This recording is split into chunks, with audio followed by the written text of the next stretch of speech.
Hear that? That's the sound of someone requesting a trip with the all-new Uber Black. And that's the sound of a luxury car door being opened by a professional driver. And that, the sound of a quiet ride, which you can now request right from the app. The all-new Uber Black now offers premium vehicles, highly rated professional drivers, and even the ability to request a quiet ride. Uber Black. Predictably premium. Prepare for glory! I don't know if you got your popcorn ready. Do you got your popcorn ready? I came out the womb, I was ready. And he's hit the end zone for an unbelievable touchdown. I would be honored if you played football for this team. Throw it up above his head. They can't jump with me. Golly. Oh, they tackle him at the 40-yard line. Who can make a play? I can. Who can make a play? I can. What's going on, guys? Welcome to another episode of the Fantasy Football Roundtable Podcast, proud members of the Full-Time Fantasy Podcast Network. You can find them at FTFPodNet on Twitter. You can find me at SportsFanaticMB on Twitter, and of course, Dennis at Culture_Coach. The Full-Time Fantasy Network, you can also find them on fulltimefantasy.com. They will bring you all kinds of awesome podcasts, not just ourselves, but Jim Day of FF Champs, Adam Ronis, and Dr. Roto on Sirius XM Radio, Bob Lung of the award-winning Fantasy Football Consistency Guide, Anthony Servino of FF Faceoff, and many others. We are, again, super proud to be a part of this network, and just check them out, guys, because not only do they produce our great content, but many other great podcasts. For today's episode, we are continuing our camp battles. We will be talking about the NFC East. Of course, the Cowboys, Eagles, Giants, and Redskins did not finish in that order. Redskins technically finished ahead of the Giants there, so I apologize about messing that up. But we will be talking about those guys and their camp battles going into camp, which again start in just a couple days. Some camps start going through this week all the way up to, I think, the 27th is the last day that camps start for certain teams. But before that, let's get Dennis in here, and then let us talk about some breaking news as well.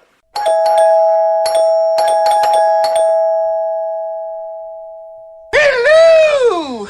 What's going on, Dennis? How you doing? I am doing fantastic. Just another day at the grindstone, and glad to be off and ready to talk some fantasy football. Yeah, right there with you. So before we jump into the breaking news stuff that I want to talk about, we wanted to remind you guys again that we'll be at the Fantasy Football World Championships on September 5th through 8th. Us, as in me and Dennis, with the Fantasy Football Roundtable, will be recording from Radio Row at the FFWC on the 6th and 7th at the Palms Resort in Vegas. Look out for us. We will be doing, obviously, the podcast, and I'm going to try and do some Twitter Live or maybe some Facebook Live stuff. I'm actually going to try and do some of that before we even get to that point to get an idea if maybe we can get some new viewers and everything in there, but we will do a little bit of live broadcasting from the FFWC to give you guys an inside look on that. Now, let's talk about the breaking news. Ladies and gentlemen, can I please have your attention? I've just been handed an urgent and horrifying news story. And I need all of you to stop what you're doing and listen. Alright, so for today's breaking news, this did break over the weekend, or really last week. Me and Dennis both had some stuff going on with family and work, so we weren't able to get in another podcast like we had wanted to. So the Melvin Gordon news for many people might be considered old, but it is new for us, so we did both want to touch on it. He has come out and said that he is not going to be at camp, and he's going to hold out until he gets a new deal where he wants to be traded. Dennis, I will let you have the first crack on your thoughts about Melvin Gordon wanting a new contract or possibly being traded away from the Chargers. Well, if I'm the Chargers, I'm certainly not going to trade him. Gordon is a good back, not a great back. He did say at the conference that was this weekend down there in Dallas. SportsCon, yeah, that's the word I was looking for. That he wanted to stay with the Chargers, and so I feel like that was just more of a, hey, I'm gonna tell you this is what I'm thinking about doing this. Let's start having some serious discussions here. I'd like a new contract. Unfortunately for Gordon and just about every other running back out there, the parameters and about what a great contract for a running back is doesn't really match their skill, because it seems to be one of the easiest positions to replace. So I could see him holding out into camp a couple weeks. I would expect him to be back, by week 3 at the latest. But, stranger things have happened. We saw last year with Le'Veon Bell. So, for me, if I'm a Gordon owner, I'm okay. I'm expecting that he'll show up. He's going to go play. The Chargers, I don't think they have a lot of incentive to give him a new deal right now. So they've got a couple decent backs that can fill in. Neither one of them, I think, are game changers, but they're good, solid backs, and they work well as a duo. So. Yeah, so for me, I think it's just something that we really need to monitor. I don't imagine that this is going to turn into any kind of Le'Veon Bell situation like we saw last year. A couple of the other things that Melvin Gordon said, he did, as you were saying, that he wanted to stay with the Chargers. But there was also talks, apparently, that the Chargers have offered him a couple contracts already this offseason, and he has not liked any of those. I don't know how close they are. Obviously, neither one of us work for the Chargers or Melvin Gordon, so there's no way for us to know. Something I put out on Twitter, if you guys follow me, is if for Dynasty Leagues, I would watch this a little bit. I'm with Dennis. I imagine they don't trade Melvin Gordon. While we both don't think he's an elite back, he's in the upper half, I would say, of running backs in the NFL. But if he gets traded to another team, I think that could seriously hit his dynasty value, as I think the Chargers give him such a big workload, and he gets so much volume there, that really kind of allows him to get the numbers that he does. If he goes to another spot, I imagine he doesn't get that volume. But it's something really we have to watch right now. There's no way we can know what he is or isn't going to do, because let's all be honest, none of us thought Le'Veon Bell was going to sit out the entire season last year. We all thought he'd come back by at least week 8, 9, or 10, whatever it was, to allow him to get the 6 game checks in. And he did not do that. So we can't assume Melvin Gordon is or isn't going to be there. I agree with Dennis. I'd imagine they're going to end up paying him. Because he said that running backs are the second most important position to an NFL team besides quarterback, which I disagree with completely. The Chargers did win 4 games last year without him. But I kind of get where he's coming from. He's saying that to get his money. So something to watch for right now. Obviously, redraft leagues, nothing to worry about, because chances are you're not doing your redraft anytime soon. There's a couple news of retirees this year, or so far this year. One of them we'll touch on. I'll just do really quick because it's not that big of a deal for fantasy. Derek Morgan of the Tennessee Titans, one of their linebackers, announced he's retiring today. And then Clint Bowling of Cincinnati, which is a bigger deal, I think, for a lot of people who are very high on Joe Mixon, which is both me and Dennis this season. Dennis, when we were talking off podcast, had a little bit more of a take on this than I did, so give our listeners what you were telling me about your thoughts on him retiring from Cincinnati. Well, Bowling is the left guard, and he's a solid player. Not an all-pro by any stretch, but he's one of those guys that you don't hear a lot about because he doesn't make a ton of mistakes. And, he's had a few injuries, and the plan for Cincinnati this year was to kick Cordy Glenn inside to guard and put Jonah Williams out at left tackle and have Bowling be the backup along the interior. Well, then Jonah Williams has the bum shoulder, and so he's going to be out for the year. So that meant Bowling back at left guard and Cordy Glenn back out to left tackle. Well, due to medical reasons now, Bowling is out, and so that means that the left guard position is up in the air, and they can ill afford to have somebody have a big old weak spot there. They've got Andy Dalton coming back from injury. Mixon last year with Bowling at guard finished as, what did he finish? I think RB9 or something in that range. Right around the 12 mark, yeah. He was above but right in that area. So, and everybody is expecting a bump with this new offense with Zach Taylor. Well, now we're in the situation where they're starting to scramble for offensive linemen. And so there could be some impact there for Mixon and the receivers and Dalton because of this. So it's definitely something to keep an eye on. See who on the team is going to step up, and see if there's going to be anybody that they bring in off the street or make a trade for. Certainly a situation to monitor. Yeah, absolutely. Is again Joe Mixon, really Mixon, Green, and Boyd, the only people most are looking to for fantasy, and losing someone on that offensive line could really affect all three if it doesn't allow Andy Dalton time to throw the ball as well. But I would say Mixon affected the most, as many were hoping he would have a huge season this year at the running back position. The last little bit of news we're going to touch on before we jump on into the NFC camp battles here it is franchise tag deadline day. I believe it's actually going to happen within our podcast recording. We already saw that Grady Jarrett signed a 4-year extension, so he is good to go. And then Robbie Gould of the 49ers, their kicker, signed his as well. The only one that is not going to get a new deal is Jadeveon Clowney, and it looks like he's not going to sign his franchise tender as of right now. For IDP leagues, that's probably somewhat of a big deal, though I don't think Clowney is a huge IDP player. As talented as he is, for some reason I've noticed he doesn't really put up a whole lot of points in IDP leagues, but definitely something to monitor.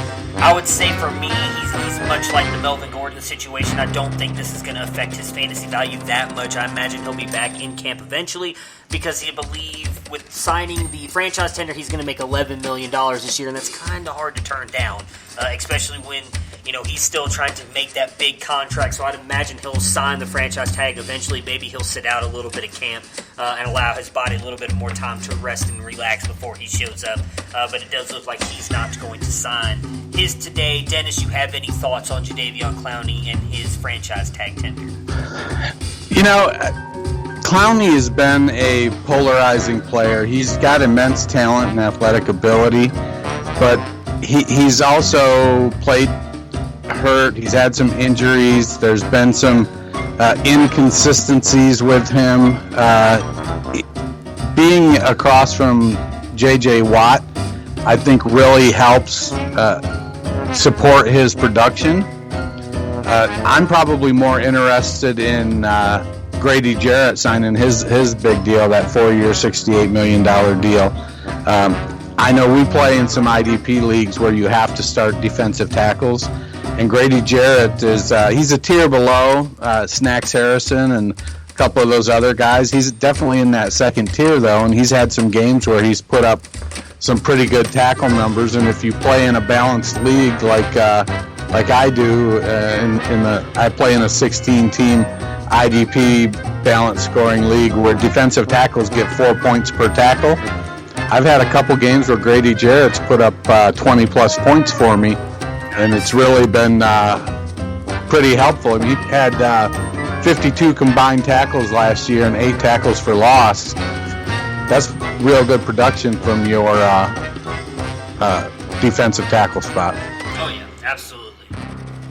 All right, so the NFC East camp battles. We're going to start, as always, in division, from the division winner down to the last place team. The Dallas Cowboys, my beloved Dallas Cowboys, won the NFC East division last year.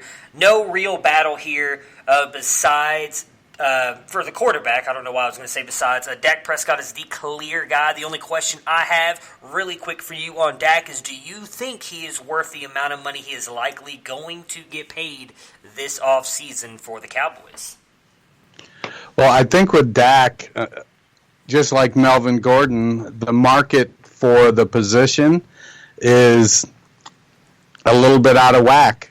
I think the market for running backs is way down, and because it's easily replaceable, and the market for quarterbacks is really high because it's not as easily replaceable.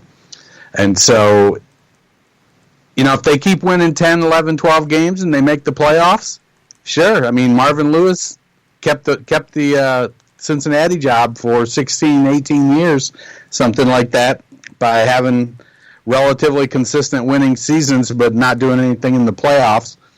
So I actually think that Dak is going to take a nice step this year. I think with his 350-yard, 6-touchdown rushing floor, I expect his passing game to take another step with Amari Cooper and Michael Gallup taking a step this year. So I'm thinking Dak is going to be in the 4,200 range as opposed to the 3,700 range. Yeah, I mean, I've been adamant that I don't think Dak is worth the best quarterback in the league money, which chances are he has a chance to get, because that just seems to be the way contracts work out with the quarterback. It's more of a timing thing than really your skill level. If it's your turn to get paid, you're likely going to get the next step up and be the highest paid quarterback. I don't think that Dak is a bad quarterback. I like to give him and the Cowboys a lot of shit on this podcast. More now, I feel like it's just a running joke than anything. I don't really hate the Cowboys. I do think Dak is a above average QB. He is in the top tier, if you want to say top 15 in the league. I would say he's probably right there in the top 15, maybe at the edge on 15. So I do think he deserves to get paid. I have said before, I would not be surprised if the Cowboys don't pay him and try and get a quarterback in this year's draft, because there are a lot of good quarterbacks likely coming out this year. But chances are they're going to pay Dak Prescott. I just hope that they don't go all out and pay him more than he is worth, because Jerry Jones tends to do that, because they do have a lot of other players coming up here soon. They will actually have a lot of cap room next year, which some people may not realize, so they could actually pay Amari Cooper and Ezekiel Elliott when the time comes up. But they have some offensive linemen and some defensive players that will be coming up too that I would think they need or want to pay. So the way that they structure these next couple of big deals between Cooper, Dak, and Zeke is going to be crucial. Speaking of Zeke, I don't think they're going to give Dak top 3 money. I think he's probably going to end up in the 5 to 10 range, which is where he should be. I don't think he's going to be that next quarterback that gets the highest paid, in part because he hasn't done anything to earn that. If he does, it's just because Jerry Jones is an idiot. Well, see, that's what I'm worried about. So I've heard a lot of talk lately that Jerry Jones is going to pay Dak what they all think he is worth, and of course we don't know what that is. They may think that he's worth exactly what you're saying, but just seeing on Jerry Jones' past and what he's done and the way he's overpaid for certain players, I would be worried. I don't think they're going to make him the highest paid quarterback in the league. I think Dak would even admit that he is not that. Now, I'm not saying that he wouldn't ask for that kind of money, but I think if they were to come to him with a decent contract, he would still sign it. But that would be my biggest fears, because you have Dak, you have Amari Cooper, who they probably believe is worth a wide receiver 1 type money, and then obviously Zeke. Out of those 3, Zeke is the one that deserves the contract, in my opinion. I don't think that's unfair to say. That's taking my Ohio State Buckeyes bias completely out of it. He is right there as one of the best, if not, you could argue, the best running back in the league right now. The way that he has ran the ball for the Cowboys since he has been there, he's been the leading rusher 2 of his 3 years in the league, and the only reason he wasn't that middle year was because he was suspended for 6 games. I think if we're all honest, we know that he would have led the league then too. So for me, Zeke is the one who really deserves a huge contract, but again, we don't know what they'll do. I hope that they don't pay him the top as a top quarterback and then kind of hurt themselves, because as much as I, again, like to give the Cowboys and their fans a lot of grief, I mean, the way that they have really kind of rebuilt this team over the past couple years and losing Tony Romo, and the way that they had really some hard issues with the cap because they were pretty strapped for cash, and the way they've kind of built through the draft with the offensive line and Zeke has been impressive to see this team kind of become what it is. Yeah, I could see Dak landing around that $30 million mark, which is the number 5 right now. Matt Ryan is $30 million a year. So it's going to be in that range. I think Kirk Cousins is $28 million, Garoppolo $27.5, Stafford $27 million. So he's going to be in that range. Zeke, unfortunately for Zeke, he plays a devalued position that has, and he's got a lot of touches his first 3 years. Yeah. And he's going to get a lot of touches his 4th year too. So, he's unfortunately, that's just the way the cookie crumbles. Yeah, unfortunately. Before we get to Zeke, I will say, I do agree with you on that fact. I think if they pay him close to Matt Ryan numbers, they'll be fine. I do think that he's done more, at least for that franchise, than Jimmy G has, Matt Stafford has so far, and I can't remember who the other one was that you named, but I was not Not Kirk Cousins. Kirk Cousins, yeah. I mean, as much as I love Kirk Cousins, he has not taken anybody to the playoffs and won a playoff game like Dak has. So I could see him making more than those three. Zeke. So obviously we had some news break from him just here recently. We didn't talk about it in the breaking news segment because we knew we were going to be talking about him with the Cowboys. He has said that he is going to hold out of camp if he doesn't get a new deal as well. Again, same thing. I don't imagine this turns into a Le'Veon Bell situation. There's no way for us to know right now, so it's just worth monitoring. However, if you have Zeke, who would you be backing him up with and without the possible holdout? Because there's been a lot of talk, obviously, that but one or two of these guys could possibly get some run even with Zeke there. I personally don't see that. I think Zeke gets 80% of the workload, whether he is in camp or not. But obviously, got him Tony Pollard and then Mike Weber in the draft this year. Does either one of those guys you expect to take the reins if Zeke is out? And then who do you expect to back Zeke up if it's somebody different? Well, they also have Darius Jackson on the roster, and he's currently listed as the number 2, 6 foot, 220-pounder out of Eastern Michigan. He's 25 years old, so he's been in the league for a little bit. Hasn't really done anything exceptional. He's bounced around Green Bay, Dallas, Cleveland. I think he's kind of that professional football player versus Pollard and Weber coming in as rookies. So if Zeke does hold out, I don't think that they're going to sign somebody before week 1, because if they sign a vested veteran before week 1, they guarantee his contract for the entire season. So I think they roll with Jackson week 1 with Weber and Pollard backing him up, and then sign a veteran in week 2. Who that veteran is, I don't know. I haven't looked at the free agent list to see who's out there. And obviously, between now and opening day, there will be some people cut. If Rod Smith doesn't stick with the Giants, I could see them bringing him back or something like that since he's played in the system. But I think that Pollard has the potential to be the passing down back. And then it's going to be a fight between Jackson and Weber if Zeke is out. I think they'd like to have probably Weber step up and take the reins, but I'm not overly concerned that Zeke isn't going to be there. I read something today on Twitter that they were talking about. It might have been Evan Silva or Levitan or one of those guys talking about how. The new model for running backs is to go after year 3 and try to get your money because you don't have 4 full years of wear on you. If you're a first round running back, that is, because you've got that 5th year option. Yeah.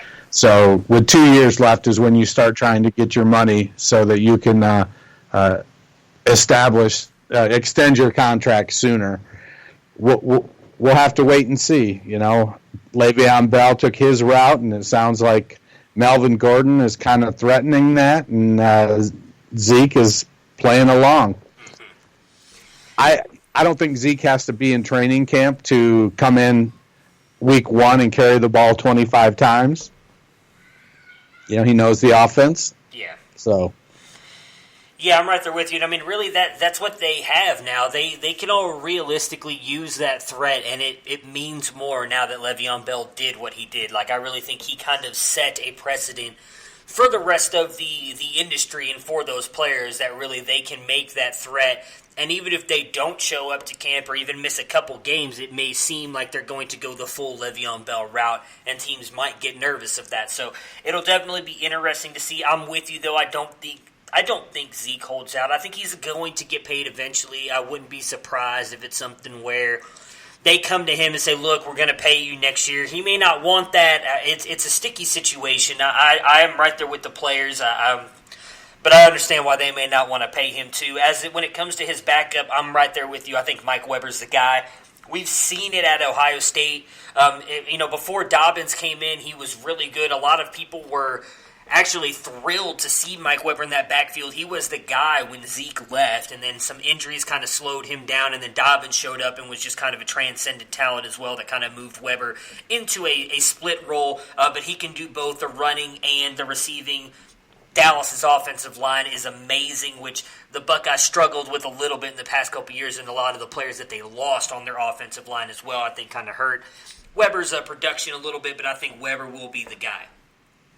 For the wide receivers, so we do know Amari Cooper will be the one there for the Cowboys. We saw him come in last year, and in all honesty, I'll admit, had a great second half of the season. It's not easy for a wide receiver to be traded mid-season and pick up a new offense.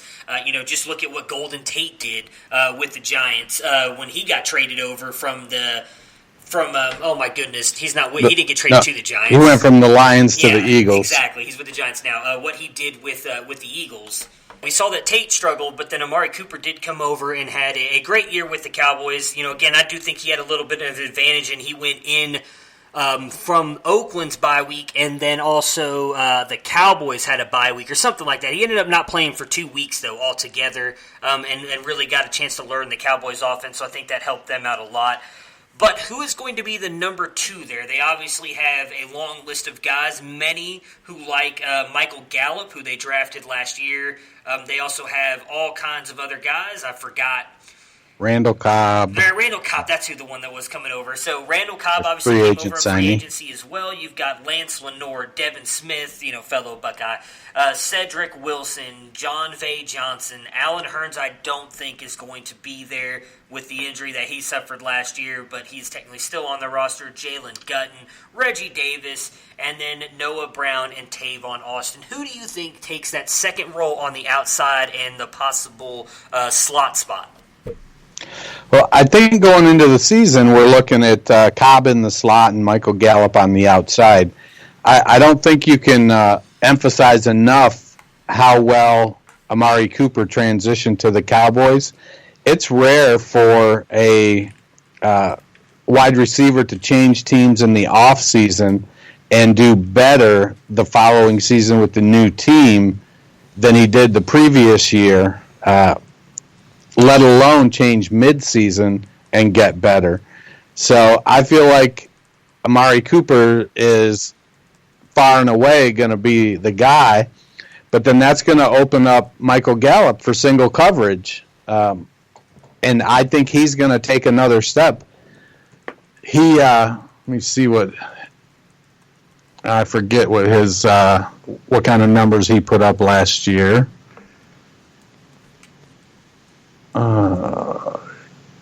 So Gallup had 68 targets last season and put up 500 yards. The trouble with him was catching the ball.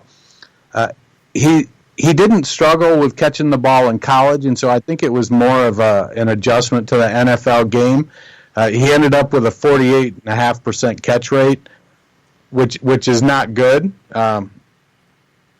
So I feel like Gallup is going to take that next step. Randall Cobb showed that he couldn't handle the limelight of being a number 1 when he was in Green Bay. And he'll come in and I think be productive in the slot. He's certainly better than Tavon Austin.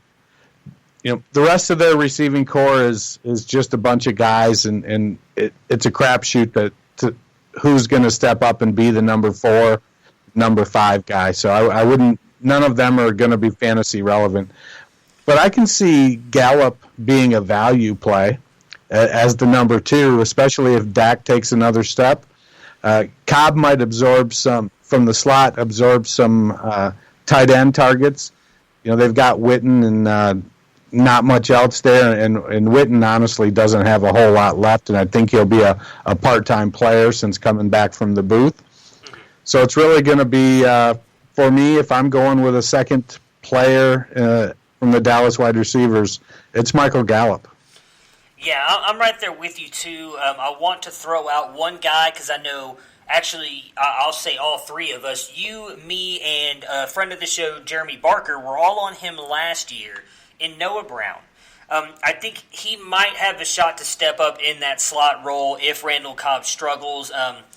I could be wrong on that. Someone I would just stash deep dynasty-wise. But for me, yeah, it's Michael Gallup on the outside, Randall Cobb as kind of a dart throw right now, as I do think he's going to be the lead guy for that slot role. But I do like Noah Brown. I think he's a very good wide receiver, very young still, too. Only 21 years old. I mean, that's insane to think that he's been in the league already for a couple of years, left Ohio State as a fairly raw receiver, and he's still only 21 years old. I think if given a shot, he could break out this year for the Cowboys. Yeah, Brown has real good size.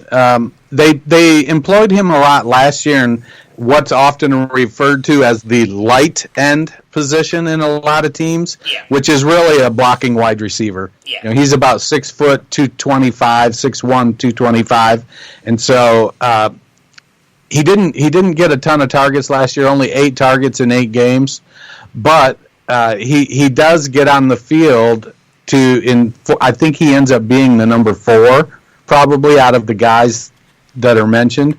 At worst, number 5, and part of his value is that special teams and his ability to block. The tight end, you were just kind of mentioning Witten. We know he's obviously come back out of the booth and is joined the Cowboys again.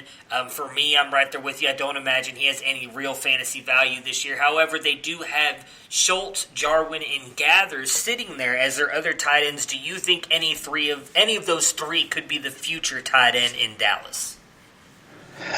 Any of them could. I mean, it's. Well, do you have faith in any of those 3? No. Okay, neither do I. I think for me the play is Dalton Schultz. It's really throw him on your taxi squad, give him a couple years, and see if he develops. He was a good pass catcher at Stanford, and even though he didn't get a ton of volume there either. So it's an opportunity with tight end being the type of position it is when it comes to fantasy. It doesn't take a whole lot to be in that, 10 to 12 range, 10 to 14 range. Yeah. And so Dalton Schultz, by the end of this season, going into next year, he could step up. He did catch almost 71% of his passes last year. Yeah, I'm right there with you. I don't think any 3 of those. I guess if you wanted to, Schultz, I'll go ahead and agree with you there. But I wouldn't really worry about stashing any 3 of those. Guys. I think we've determined after 4 years now, 4 off seasons or however many it seems like, Rico Gathers is not going to be a thing. Yeah, I'm right there with you. All right, so the Philadelphia Eagles, they paid Carson Wentz. That's really it. I mean, I thought it was a great contract for him and for the Eagles. I know a lot of people were up in arms about it a little bit, saying that he didn't deserve it. Mostly, I think, because Nick Foles won a Super Bowl for him. I think everybody seems to forget that Carson Wentz really was the MVP of the league up until that injury. And realistically, if you look at his contract, what he'll be getting paid in a couple years will likely be him getting underpaid at the position if he continues to play, at least the way that he's shown he can play. So I love that contract for him and the Eagles. Do you have any thoughts on him and his contract? No, I definitely feel like that he's worth it. It's what the position goes for, so it's hard to argue with that. He comes in, let's see, $32 million. He's 27 years old. He's not a free agent until 2025, so they've got 5 years to figure out is he good enough. And without looking at Spot Track, I'm sure there's going to be a couple points over the life of the contract where the Eagles can get out of it. Mm-hmm. The bigger issue, I think, for the Eagles is, given the fact that Carson Wentz gets these fluke injuries, is Nate Sudfeld going to be a capable backup if he has to come in for 3 or 4 or 5 games? So I think so. I know a lot of Eagles stuff that I've listened to. I know we've actually both talked about. We've listened to Fantasy Football Morning on Sirius XM, where Adam Kaplan and John Hansen both do a radio show on Sirius XM on the Fantasy Channel. I listen to that in the mornings at times when I can. and both of them living in the Philadelphia area are both, especially Adam Kaplan, is very well connected to the Philadelphia Eagles organization. And I was actually listening to an episode probably a month or so ago, and they were talking about how Nate Sudfeld has really kind of impressed the coaching staff and everything, and they think he's going to be more than a capable backup behind Carson Wentz. It was part of the reason why they had no fear seeing Nick Foles walk. And I'm also a big Clayton Thorson fan. I don't think he steps up and is the backup immediately. I do still think Sudfeld stays that guy. But I think Clayton Thorson is a guy who could also step up in place of Wentz, possibly in the coming years if he does suffer any kind of injury. The running backs. I mean, just wow. This is probably going to be our longest segment on the podcast today because there's just a lot of them here in Philadelphia. Josh Adams, Corey Clement, Jordan Howard, who was brought over in the offseason, Donnell Pumphrey, Miles Sanders, who they drafted, Boston Scott, who they also brought over this year in free agency, and then Wendell Smallwood. We both are obviously huge fans of Miles Sanders. We think he gets the job eventually. However, it's likely that he is not going to take the starting role, at least to start the season off. How do you think the season starts in this running back field? Who do you think is fantasy relevant? Let's just say redraft, and I guess we can say we'll talk somewhat on dynasty, but just right now, who do you think is the most fantasy relevant player in this backfield? I think that Sanders and Howard are both going to be fantasy relevant. Howard more so, I think, at the beginning of the year, or more consistently so. I think at the end of the year, Howard will be relevant, but he's going to be a lot more touchdown dependent when it gets later in the year because I feel like Sanders will establish that he's a capable runner as time goes on. He's a good pass catcher. I think Corey Clement is the number 3, and he's the one I think that'll start out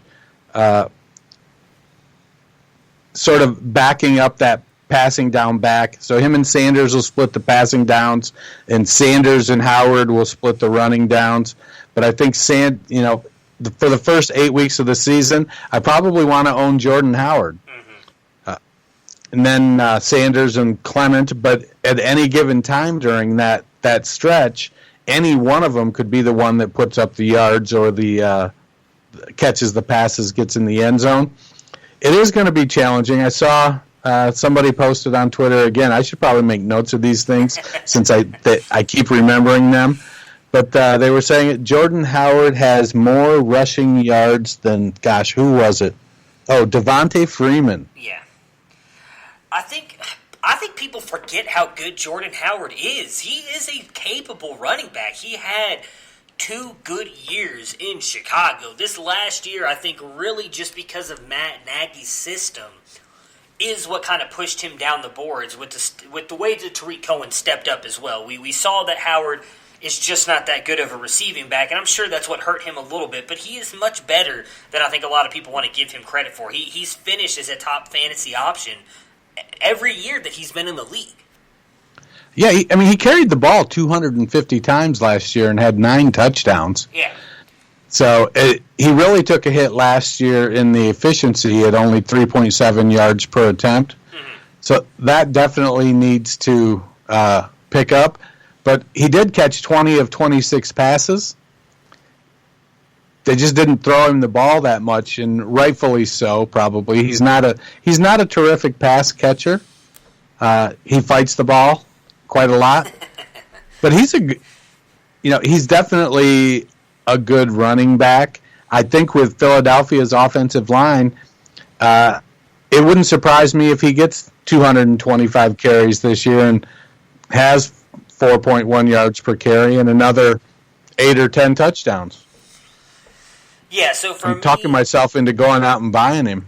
See, I have been, because you can get him so late. Like, Miles Sanders is going, the last FFWC stuff that I looked at, Miles Sanders was going in like the 7th and 8th round, and Jordan Howard was going in the 12 and 13. I mean, that's just ridiculous. I mean, I get it. Miles Sanders is an ultra-talented back. He was my favorite back in this class. Like, I argued him over David Montgomery with myself all the time, and I could have gone either way. I mean, I love David Montgomery as well, but I just love what I think Miles Sanders could become.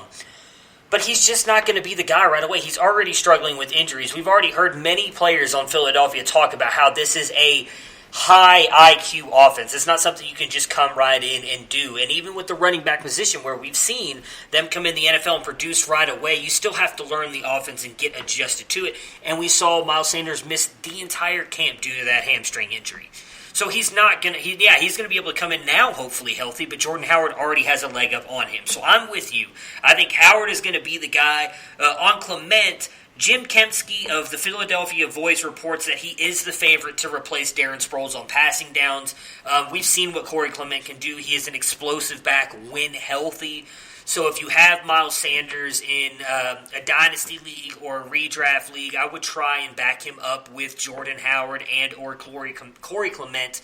But I do think Jordan Howard is likely going to be the more fantasy relevant guy, at least for the first half of the season.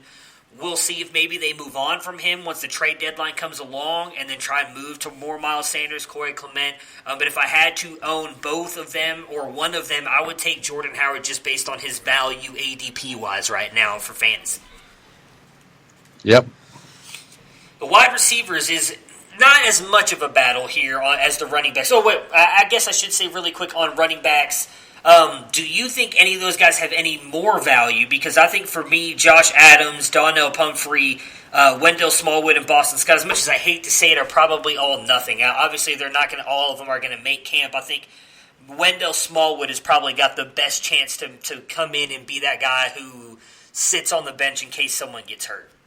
Yeah, it's going to be, can you play special teams? Yeah. So whoever fits best on special teams is going to make the team out of that group. All right, so anyways, back to the wide receivers. We all know Jeffrey is considered their one. I mean, I would probably – I'm not someone who's going to draft Alshon Jeffrey, but he is their wide receiver one right now on their team. You've got a battle on that second side between – I don't even really think it's a battle right now. I do think Deshaun Jackson is going to get that role. Really what comes down to is that slot role. If you think Jackson's going to slide in there, then who goes to the outside? But you've got that battle between three players, really, and J.J. Arcega-Whiteside, Mac Hollins, and Nelson Aguilar. There has been a lot of talk that Nelson Aguilar will likely get traded this season. So your thoughts on who possibly either gets on the outside opposite of Jeffrey or who moves into the slot? Well, I don't know that Jackson is necessarily a good fit in the slot. He's that lid lifter. He's the one guy on that team that has the speed to do that. So I feel like he's going to be on the outside opposite of Alshon Jeffrey. Jeffrey is the unquestioned number one, in my opinion, and provided he avoids the dreaded soft tissue injuries, he's the guy. He doesn't really separate very well anymore, but he's big, 6'3", 225. He goes up and gets the contested catch. J.J. Arcega-Whiteside is the same way. So I think if you have the two of them with Jackson, I could see a nice three-receiver setup with them guys. Usually it's only going to be two of them because they run 12 personnel a lot with Goddard and Ertz.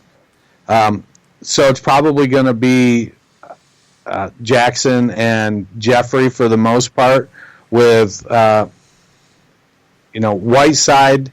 Hollins has struggled with injuries, and as much as I like Mac Hollins, I just don't know if at this point he's going to be able to get past that injury bug, or is Whiteside going to be able to flash his skill set and sort of leap over Hollins and take that wide receiver 3 spot?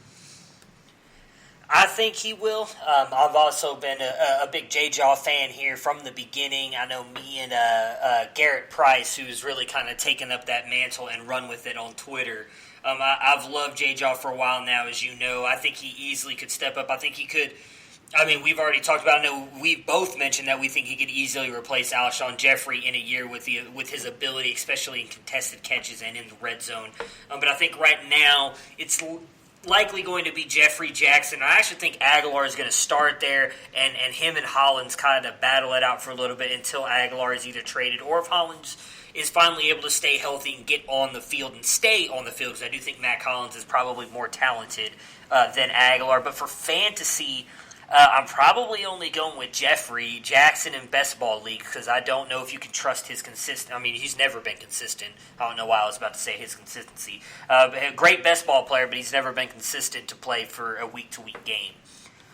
At tight end, how do you think this is going to go with Zach Ertz and Dallas Goedert? I mean, we saw him a little bit, Goddard getting some work last year at times. Do you think that's going to become more of a split, or Zach Ertz is still going to kind of dominate and be the tight end, top 3 tight end that he's been the past couple of years?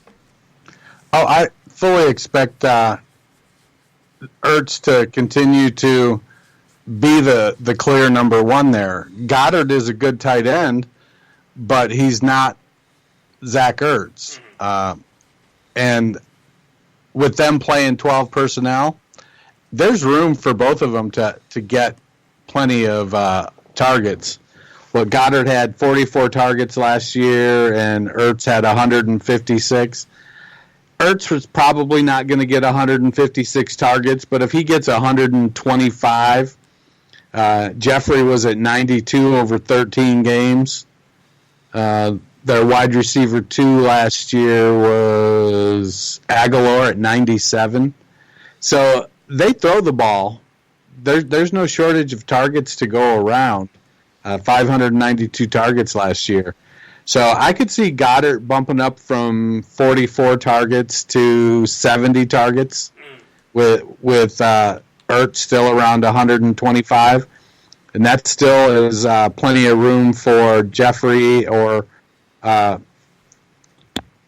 what's his name, Deshaun Jackson, to have one of them to push 100 targets and another one to push 70, 75 or 80 targets. So there's plenty of targets to go around there in Philadelphia. So both of the Philly tight ends are going to be quite relevant in fantasy.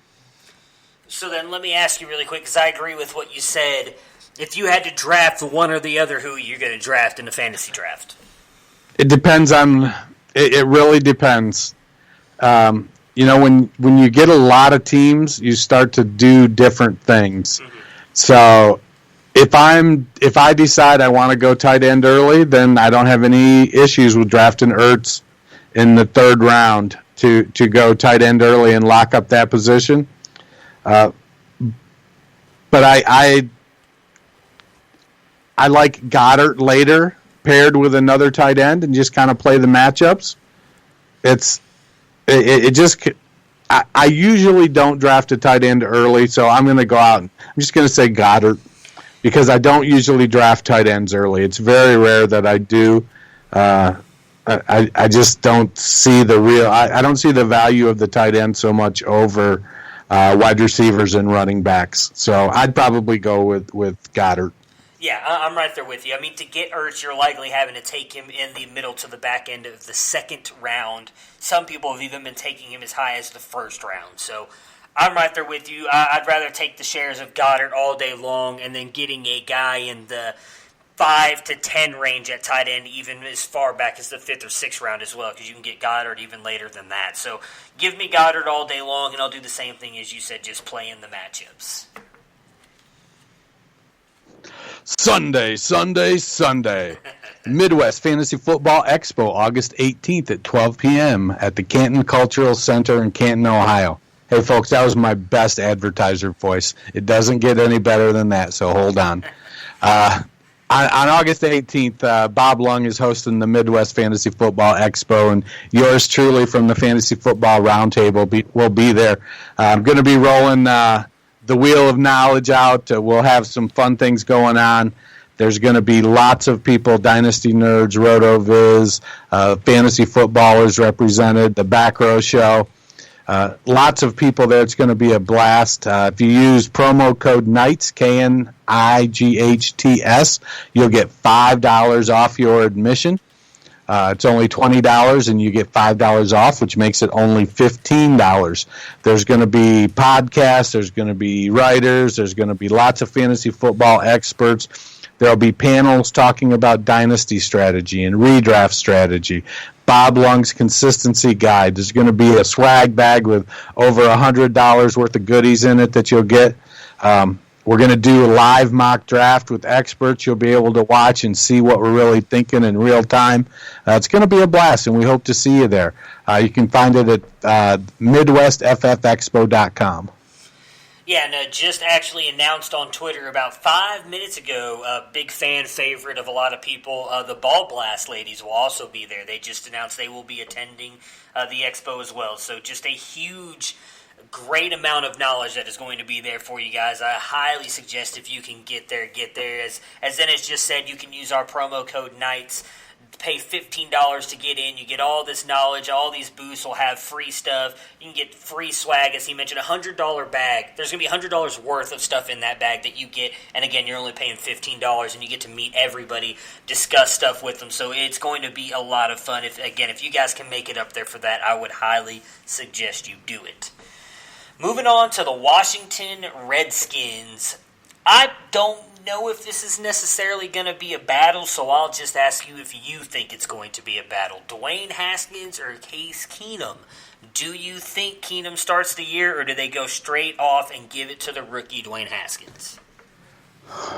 You know, it's interesting. Haskins has been probably one of the least talked about rookies during this off season. There hasn't been hardly a peep out of Washington. I think Haskins has got his nose to the grindstone.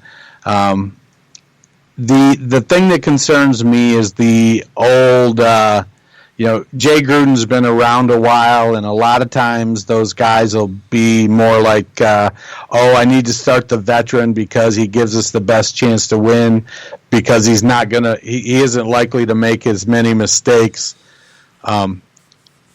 So I think Haskins, if it's even coming out of training camp, it's going to be Keenum. Haskins is going to have to beat out Keenum. I think he can. My money's on Haskins. I feel like he's going to go in. He's going to be positive. He's going to work hard. He's going to show that arm. He's going to have a good grasp of the offense. And he's going to go in there and he's going to show he's the guy.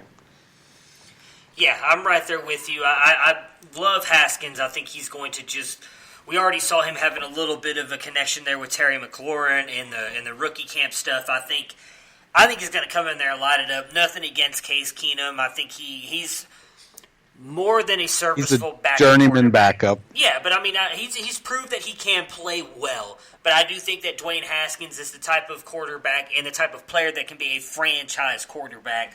So I do think that he's going to be able to show up there and blow the doors off there and become the starter.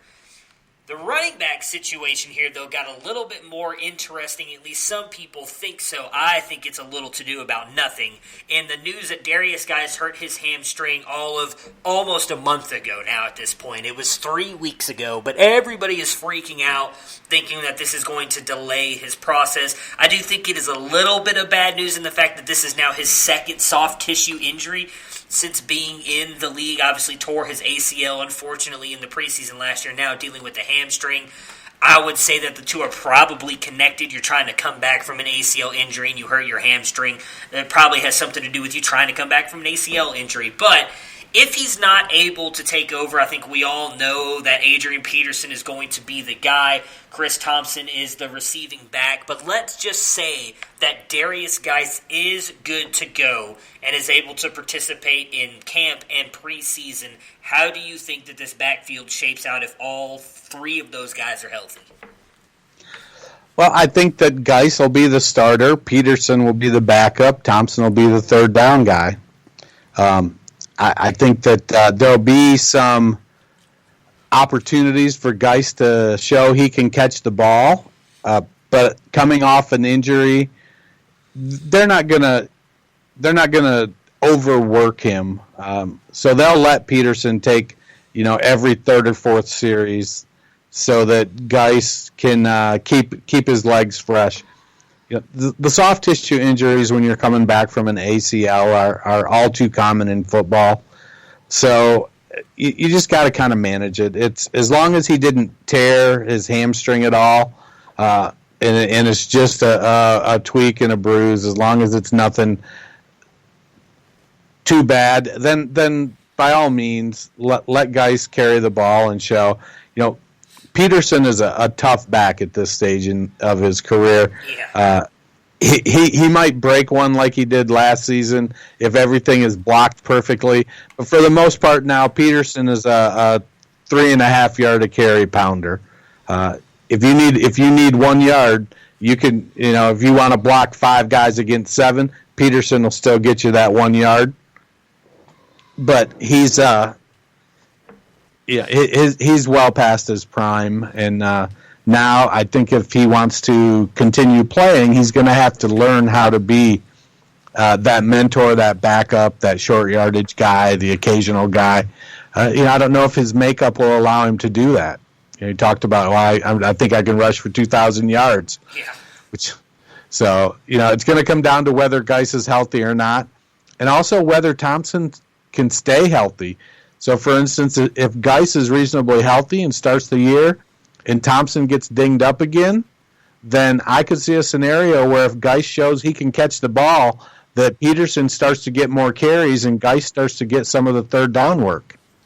Yeah, that's exactly what I was going to say, actually. I think if all three come in healthy, it's going to be Geis' show mixed in with Chris Thompson. I think that's going to be the way that they play it. However, I could actually see Chris Thompson, as he's dealt with injuries throughout his entire career, having the same thing happen, where he struggles with some kind of injury, and it ends up forcing Geis to kind of take over that role, and then Adrian Peterson getting more rushes. So that's the way that I would play it. I think if Geis is going to be healthy, it's something we're going to have to watch, and obviously we'll talk about it throughout the offseason and everything as it goes on. But Geis, for me, is going to be the unquestioned one. If he's healthy, Peterson the backup, Thompson the receiving role. And then if Thompson were to get hurt, that might switch up just a little bit between those two and move Geis. I still think Geis will get more of the workload, but I could see Adrian Peterson getting a little bit more run if Thompson is out. And I did want to touch on, we are both big fans of Bryce Love. Obviously, I don't think he does much of anything this year, but I do think he is worth a stash because I could very easily see this being a split backfield between him and Geis. I know you, again, are a huge fan of Bryce Love. Do you have any thoughts on him? I concur with you. I think he's coming back off that injury, and he's going to need a little more time to get fully up to speed. Wouldn't surprise me if they redshirt him, essentially. Yeah. They still got Samaje Perine. I think Fat Rob's out there floating around. So if it ends up that that's the case, then that's fine. But I think Love, he can come in, and him and Geis could really, form a nice duo if they can both stay healthy. Oh, yeah. All right, so this is going to be kind of the most interesting battle, I think, here, because I think all of these spots are up for grabs, and that's the wide receiver position in Washington. So you have Josh Doxson, who has obviously been there the longest. You've got Trey Quinn, Brian Quick, Paul Richardson, who's got the biggest contract out of all of them. And then they obviously drafted Terry McLaurin and Kelvin Harmon, both players who were getting a lot of pub toward the end of the whole draft season last year. I should say the combine season, with what we saw out of the combine with Terry McLaurin and then what we didn't see out of Kelvin Harmon. Your thoughts on how this whole entire wide receiver tree shakes out? Because obviously a lot of people do not believe in Josh Doxson. Do you think he still holds on to the one spot, or does this just come... I just got to know where you're going to go. I don't think there's any other way to phrase it than what you think happens with this wide receiver core. Yeah, I think Dotson holds on to the one spot, and I think Kelvin Harmon is his backup. In part because he's the veteran, and he is he's going to understand the role. He's going to provide that consistency. Richardson, who's a veteran also, is probably going to make the team. He's got a $13 million dead cap hit if they were to cut him. So they're going to keep him around. They might give Richardson an extension of some sort to reduce his cap hit, but that's probably not going to happen at this point in the year. But with a $13 million cap hit, Richardson's going to be there even if he's the fourth or fifth receiver. Trey Quinn's looked good in the slot in the past, and I think they're going to probably try to give him the opportunity to perform in that role. So that leaves McLaurin and Quick. So I would expect, it wouldn't surprise me a bit if the starting three are Dotson, McLaurin, and Quick, with Harmon backing up Dotson, Richardson backing up Quinn. Or I said Quick, I meant Quinn. I got you. So Dotson, McLaurin, and Quinn in the slot, with Richardson backing up Quinn and Quick backing up McLaurin. But I don't know, do teams carry 6 wide receivers? A lot of it just depends on, and something we were just talking about earlier with the running backs in Philly, is special teams. Can any of these guys play special teams, which I think Quick can? I'm right there with you. I think them bringing in Dwayne Haskins, especially if he is the starter, is going to be Doxson's last shot. And I do think that he remains that starter on the outside. I actually would not be surprised if Doxson actually breaks out this year. We both talked about how much we like Haskins. Doxson is not a bad prospect, and he was a very good college player at TCU. He just has not had a really good wide receiver. I shouldn't say wide receiver. He is a wide receiver. A really good quarterback to get him the ball. He was injured a lot with Kirk Cousins. And even then, a lot of the stuff that Stephon Diggs and Adam Thielen did in Minnesota was after the catch stuff with Kirk Cousins. I would not be surprised if Doxson has himself a good year here. If I had to pick 3, I'm going to agree with the 3 that you picked. I think it's going to be Doxson and McLaurin on the outsides with Quinn in the slot. Harmon backing up Doxson. And then Quick, I think, is going to be more of a special teams guy with Richardson there on the bench. And if Doxson is not able to perform, I would not be surprised if Kelvin Harmon takes over and pushes McLaurin to the number 1 spot at some point in time this season, because I think Kelvin Harmon is just as good of a prospect as we all thought he was. I think the Combine hurt his stock a lot more than it should have. Kelvin Harmon balled out. He looked really good in college. I would not be surprised if we start to see that sooner rather than later this year, especially if Doxson does not kind of come out and show us what we all thought he could be when he was drafted out of TCU. Last but not least, for the Washington Redskins, we've got the tight end position. For me, I'm avoiding all 3 of these guys. I will not draft them, but they do technically still have Jordan Reed, Vernon Davis, and Jeremy Sprinkle there. Any of these guys doing it for you in fantasy?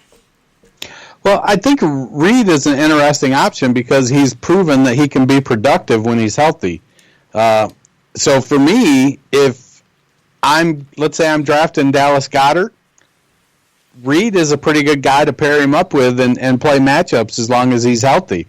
So if I can get Reed at value late, people are really off Reed right now, and I like what he can do. He's shown that he's a productive tight end. Vernon Davis, I think, is just running out of gas, and Jeremy Sprinkle is, he's just a guy. One of the guys that we don't have on the list here that they signed as a free agent, a street free agent or a college free agent after he was cut by Detroit is my man Donald Parham. So, when you talk about a red zone threat at 6'8" and 242 pounds with roughly 4.6 speed, Parham is he's rough when it comes to being a tight end because he played at Stetson, very small college, but it put up over 1,200 yards and 96 catches, I think, in his senior year. Maybe it was more than 1,200, but it was he averaged 105 yards a game in his senior year.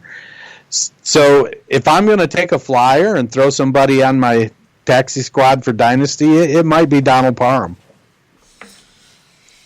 Yeah, I guess if you want to do that, I don't think that's a bad strategy to do. That would be the one that I would go for. Jordan Reed is going really late, so he is a guy that you can snag late in pretty much every draft. And if you want to take a shot on him, I guess if you've got another... for me, I would not pair him with, say, a Dallas Goedert. I think I would have to have a more proven tight end, just because I think his injury history worries me so much. I just don't think you can count on Reed at all. So if you could possibly get, a Cook, Ingram, Kittle, Ertz, obviously into the top three guys. Who am I forgetting? Kelsey. If you can get any of those guys, maybe grab Jordan Reed or maybe an Njoku type who's kind of a question mark as well, but it will at least be on the field most games. Maybe pair him with one of those guys, but I'd be a little worried about taking Reed because I think he's just really obviously struggled to stay on the field what feels like the past 5-6 years. Yeah. Last but not least, the New York Giants. Not necessarily a quarterback battle here, at least I don't think. We've seen them come out and say that Eli Manning is going to be the starter. So I'll just preface it this way. Do you think we see Daniel Jones at all in 2019? I do. Honestly, as much of a competitor as Eli Manning is, he's clearly out of gas. He kind of reminds me of the Dennis Quaid character in Any Given Sunday after he's taken one too many hits. And I feel like I honestly don't think it's outside of the range of outcomes that Manning goes into training camp and retires before the season starts. Wow. Okay. He could just look that bad and feel that bad that he goes, you know what? I'm not doing this team any favors by playing, and so I'm going to step aside right now. Again, I don't think there's a real high possibility of that happening, but it is certainly within the range of outcomes. I think Daniel Jones is going to be a decent quarterback. He's going to be at least as good as Eli Manning. Regular Eli Manning, not late career Eli Manning. Yeah, I'm glad that you made that distinction because I was just about to ask you about that. So, I definitely see Jones playing this year, and I feel like my gut tells me that he'll be the starter before the season ends. Yeah, so the way I look at it, I've been a staunch, I shouldn't say staunch, but I don't think Eli Manning's play was quite as bad as a lot of people want to say it was last year. I do think a lot of that comes down to just how bad his offensive line was. If you really go in and look at his stats, they match up fairly favorably to his entire career. Now, that is what it is. If you just want to say Eli Manning's not that good of a quarterback, I got nothing for you. I guess I can't argue that motion. But I don't know if he would retire at the beginning of the year. I do think, however, probably by week 6, they likely could move on to Daniel Jones and get rid of Eli. They have quite a rough go of it here in the first few weeks, so I was trying to pull up their schedule really quick. So they start off against the Cowboys, then they get the Bills, which is probably a game they could win, but then they got the Buccaneers. Say what you will, but the Bucs will probably be a competitive game. The Redskins, the Vikings, the Patriots. So that's how they start off the first part of their schedule. Then they go into, again, Cardinals, Lions. Neither one of those games, I think, is going to be an easy game for them to win either. So I could easily see the Giants going in and possibly being 1-6, 2-5, something like that. And if that's the case, I think Daniel Jones does make his way onto the field. I personally do not think Daniel Jones is quite as bad as everybody else said he was, and how they kind of made it. How they kind of made him feel, or I guess how they made it sound that he was not that bad. I know we all kind of joked about as well, both of us on the podcast, with the whole the montage videos that they cut up of him throwing check downs to the running backs and everything. Right. I think he is obviously much better than that. He's a very athletic quarterback. I don't understand all the hate he's getting because he has yet to throw an NFL pass, really. I think we should give him a shot. And I do think that he'll be, as you put it, I think he could be just as good as Eli Manning or right around that range, which we saw Eli Manning have a good career, really, if you go back and look at his numbers. He won 2 Super Bowls. I think if you could say right now that Daniel Jones could come in and beat Eli Manning and bring 2 Super Bowls over whatever it's been, his upteenth career here, 12, 13, 14, 15 years in the NFL, Daniel Jones would take that. New York Giants fans would take it. So I would say let's give him a shot, but I'm with you. I think that he gets a shot to play at some point in time this year. My guess would be right around week 6 or week 7. Obviously, no battle in the backfield. We all know Saquon is going to be the guy. He's just a monster. He's the best. I can't imagine. I guess the main question for him, although we haven't really seen it, he did struggle a little bit with some injuries at time, but he played in every single game, really didn't sit on the bench much either. If Saquon was to get hurt, do you have any thoughts or belief in any of these guys to step up behind him, and Wayne Gallman, John Hillman, Elijah Penny, Paul Perkins, and Rod Smith? Well, Smith has shown in Dallas that he's a solid third down back. Gallman has shown that he's a capable back as well. So I don't think any of them are fantasy relevant unless Barkley gets injured. So I would be staying away from them and hoping I beat people to the waiver wire and bid more fab dollars. Yeah. But Barkley has shown that he's a stud and he's going to play. Gallman is his direct backup right now, and I think Rod Smith is going to come in and be the number 3. So take it for what you will. If you want to stash a guy on at the end of your bench just in case. I'd probably go with Gallman. Yeah, I'm right there with you. Same thing. Just if you own Saquon Barkley and he goes down to injury, just be prepared to overspend like crazy on the waiver wire that next week, because chances are nobody else is going to have any of those backs to back them up unless they've got some kind of foresight that none of us have. So just be prepared and ready to do that. Hopefully that doesn't happen. Obviously we don't wish injury on any player, and especially someone as talented as he is. That would to see a player of his stature go down would just suck altogether. So just do exactly what Dennis was just saying. We'll just play the waiver wire here if he happens to suffer any kind of injury or needs to sit for any reason. The wide receiver position, they've got a lot of guys here. I'm not really sure there's much of a battle here. I actually think, for me at least, the 3 wide receivers I think are kind of set in stone in Sterling, Shepard, and Golden Tate for sure. Shepard on the outside, Tate in the slot. And someone that you've been pumping up a lot since last year, actually, since he came over to them. You've been saying that he was looking better. Again, he had a chance to break out. So I'm going to let you talk about him. I actually think I'm right there with you. You've kind of won me over to his side. There's another player I think is right there in battle with him, but I could see him winning it. But go ahead, and for those of you who may be new, if you haven't, you probably know who Dennis is just about to talk about, but who you think could possibly win that third spot in the wide receiver core for the Giants. Well, I definitely think that the third wide receiver job in New York is Corey Coleman's to lose. And he brings a speed element to the game that Shepard and Tate don't quite have. They're good, but Coleman can get down the field. The challenge, I think, when you pair Coleman and Shepard and Tate all together on the field at one time, is that New York doesn't have that big contested catch wide receiver in any of the 3 of them. But Coleman has started to come on. He's maybe he's going to have that third-year breakout. Who was it from that class? It was Coleman, Dotson, and Treadwell, all coming out in that same class. Yeah, those were the big 3. Yeah. Dotson started to break out last year. Dotson showed he might not be a wide receiver 1, but he can be a wide receiver 2/flex.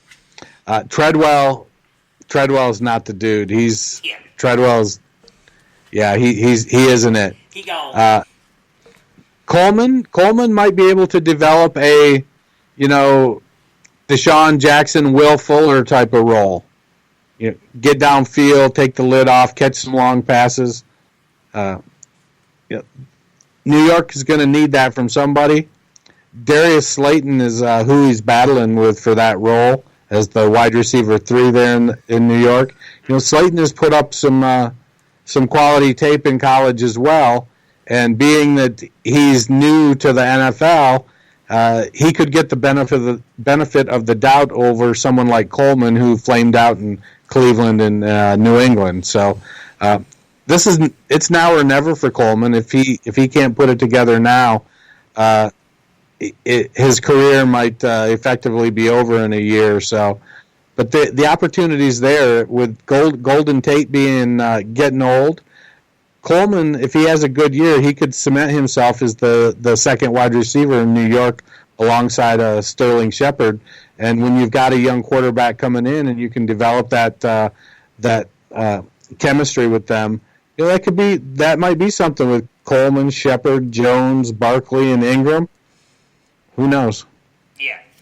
So just to break this down for you really quick, because I knew there was someone really good. There's actually quite a few wide receivers that came out in that 2016 draft, and really kind of pisses me off even more being a Browns fan to know we took Corey Coleman ahead of Michael Thomas.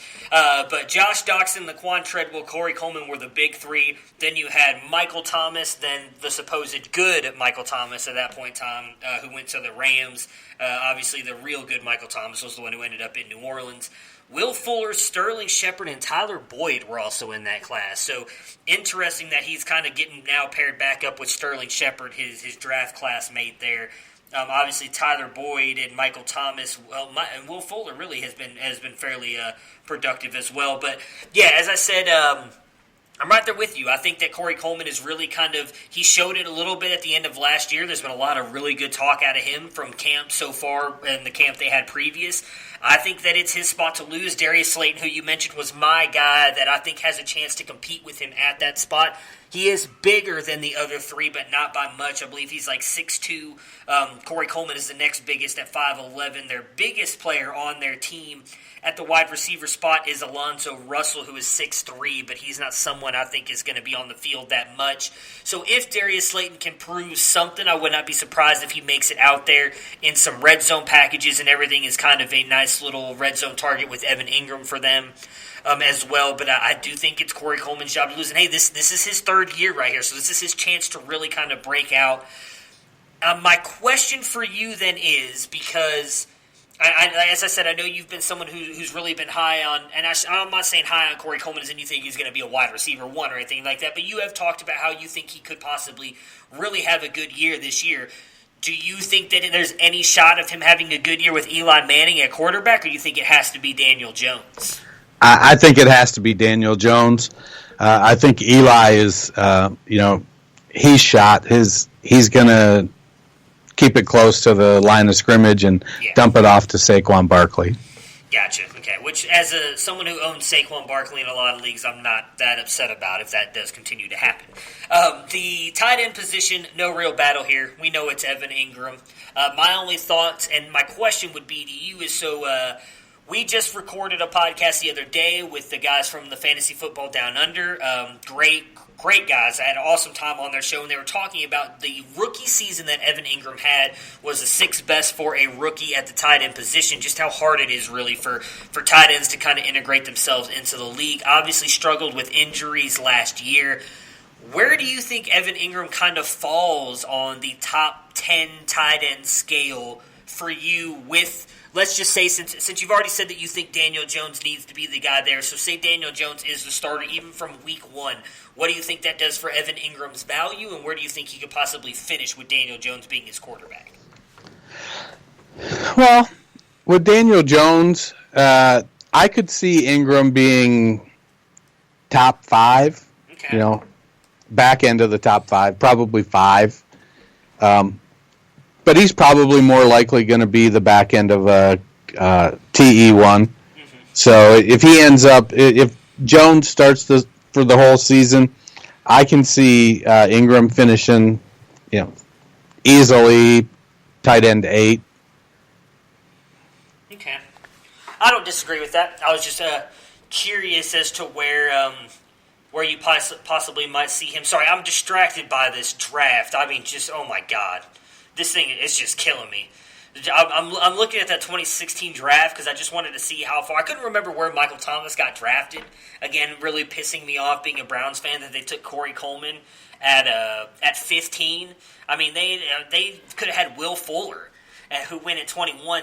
Michael Thomas went in the second round, dude. Like, that's crazy to me. I thought he went in the first round. So the fact that he went in the second round and how good he has been, I mean, I guess it's fair to say, as someone who was obviously a huge Ohio State fan, I know you are as well, we saw flashes of this at Ohio State, but nobody, I think, thought he could be as good as what he's shown in the NFL. So good on him for showing what he could be, but my goodness, like, it's just crazy looking at that. I mean, they could have still had him in the second round when they took Emmanuel Ogbah, who's not even on the team anymore, and they could have taken him. So it's just crazy to me. I'm frustrating myself looking at this 2016 draft, but it's all right. And we believe in John Dorsey and all that stuff's good. I shouldn't let this bother me as much as it is, but yeah, just crazy to think about. So that wraps up our NFC East battle. Camp battles. We will be back for another episode this week to finish out the camp battles. Then we're really going to start jumping into I'm going to actually start putting some stuff together. Dennis doesn't know about this yet because I haven't had a chance to talk to him, but we're going to put some Debbie stuff together because I love doing that. We had already talked about doing some college football stuff. We're just 5 weeks away from the college football season, which is just absolutely awesome news to hear, at least in my opinion, because I cannot wait for it to get here. So we'll talk about some college football. We'll also talk about some ADP stuff that I want to get into with Dennis, some guys that you think could be sleepers based on their ADP, since there's no real sleepers in the NFL industry anymore, fantasy industry, because so many people are talking about it, analyzing this stuff. I mean, Philip Lindsay, obviously, I think could have been considered a sleeper last year. But I want to talk about some guys who could possibly really break out from their ADP stuff. And then we'll obviously start getting into our ranks and everything, and obviously any kind of camp news, as all the camps are starting to fire up here within so the first one is Wednesday, I believe, with the Denver Broncos, and then throughout that next week, right, everybody starts up their camp. So we'll finally have some football we can actually talk about. We're almost through the dead period here, people, so we cannot wait. This is going to be coming Wednesday, and through that next week as camps open up, it's going to be an exciting time, and we're going to start getting some real NFL news and getting into some really interesting stuff. So, Dennis, before we cut out of here, obviously let us know where we can find you on Twitter and anything you've got going on with the Dynasty Nerds. Well, I am at culture_coach on Twitter. Feel free to reach out to me, shoot me a DM, post a message or a poll. I'll definitely vote and retweet. I love engaging, talking about fantasy football. Just updated my rankings on the Dynasty Nerds website. I do standard rankings on there. I guess they have me do it because I'm a dinosaur.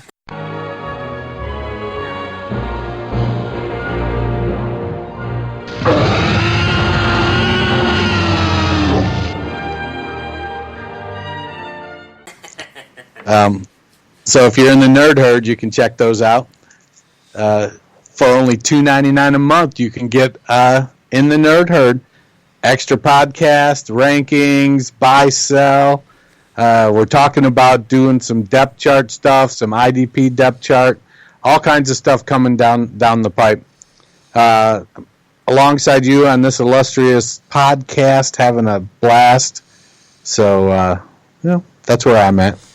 And obviously, as I said at the beginning, as I did mention, obviously Dennis's Twitter handle at the beginning as well, but you can find me at SportsFanaticMB on Twitter. Same, you guys can always reach out to me. Not quite as active as I should be. It's just unfortunate. I just have a lot going on. But if you do tweet at me or anything, or send me a direct message, I will definitely get back to you quickly. I'm just not as good at retweeting and doing all the poll stuff that Dennis is. He is definitely a rock star when it comes to that stuff. For me, I'm working on some Debbie article stuff. I'm going to start releasing hopefully soon with the my top 10s at each position. Can't give away too much. I do have Debbie rankings on there as well. Again, Dennis just touched on just $2.99 a month. And not just me. I mean, you got Garrett Price, who's becoming a rock star in the industry. So is Ray, who is just killing it with these videos and everything he's been dropping on his thoughts on these prospects.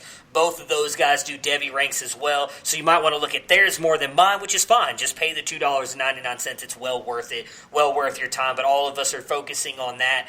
Can't wait to start dropping that stuff, and then again, as I said, start talking about some Debbie stuff on here as well with Dennis. If you guys get a minute, please rate, review, and subscribe. It would mean a lot to us. And I mean, that's it. So we appreciate you guys listening to us so much, and we'll be back later this week. Dennis, I look forward to talking to you on Thursday. Right on. Prepare for glory! I want to know if you got your popcorn ready. Do you got your popcorn ready? I came out the womb, I was ready. And he's hit the end zone for an unbelievable touchdown. I would be honored if you played football for this team. Throw it up above his head. They can't jump with me. Golly! Oh, they tackle the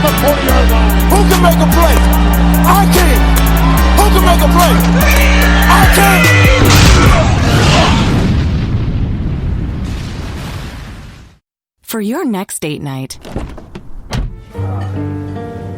or client breakfast, whether you're heading to the airport or your anniversary,